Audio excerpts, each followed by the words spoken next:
Alright guys, welcome to Manifest Mowing. It's Jay Morgan. I want to give you guys about a 50-hour update on my Exmark 36-inch Viking mower. Give or take, could be a little bit more, could be a little bit less. I do not have a hour meter on this mower, but I bought it used. It's a 2006 model. I use it in my commercial business, bought it back in the fall. Used it every day, had no issues so far whatsoever. The hydros are still solid. This was my second walk behind. My first was the John Deere 36-inch, this right here.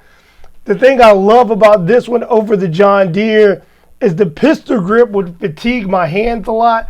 And it may be to the point where I didn't even think I really wanted to walk behind. But I didn't realize it wasn't until I got the Exmark that the position is way more comfortable. Like, I mow all day long with this mower, no issues whatsoever. The other thing I like about this mower, being in a lot of commercial walk behinds, you get a parking brake. Where I live in Georgia, guys, we have a lot of hills. And I have to park on hills and slants a lot of the time. And that extra parking brake gives me a lot more stability. The mower does not slide all over my trailer when I'm trying to get parked. So that's been outstanding. One of the things I do not like, or is that a deal breaker, but it's the fixed deck.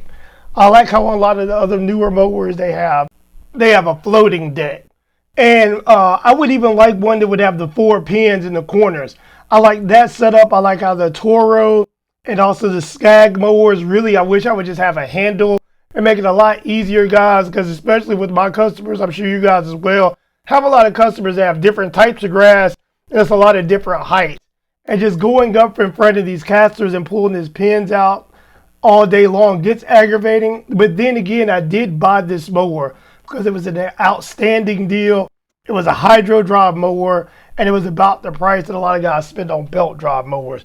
So when you take that in consideration, guys, it was too good to pass up. So I just gave it a shot. The Kawasaki engine's been outstanding. It's about time to service the mower again, do the spark plugs, the filters, oil, air, and everything.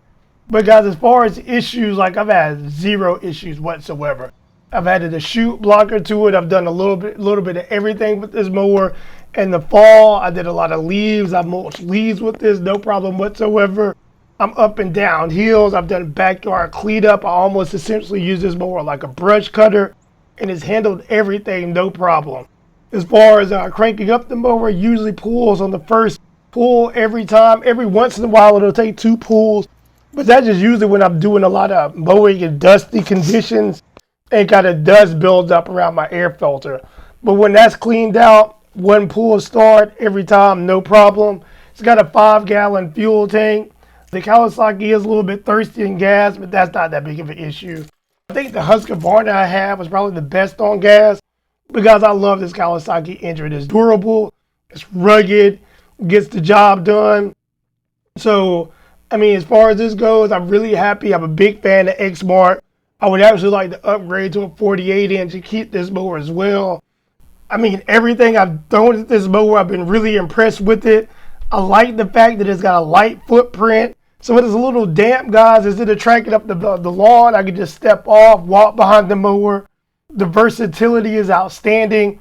When I have tight gates, I can get in, no problem. So this mower has been good for small properties. It's been good for large properties. I've done hills, steep inclines, embankments, cut down brush, mulch leaves, cut wet grass, dry grass. Really, guys, anything you could ask the mower to do, I've done it. And really, any kind of condition, any environment, in any type of terrain. And I feel like in a mower, like, you really can't ask for much more. I love my zero-turn mower. If the terrain wasn't flat, I'd have issues with it sometimes. So, I mean, the versatility of this mower, it shines. No matter what the situation is you throw at it, it just keeps on chugging along. So, guys, I feel like you really can't ask for much more in a mower. So, I'm going to show you guys some footage. Stay tuned.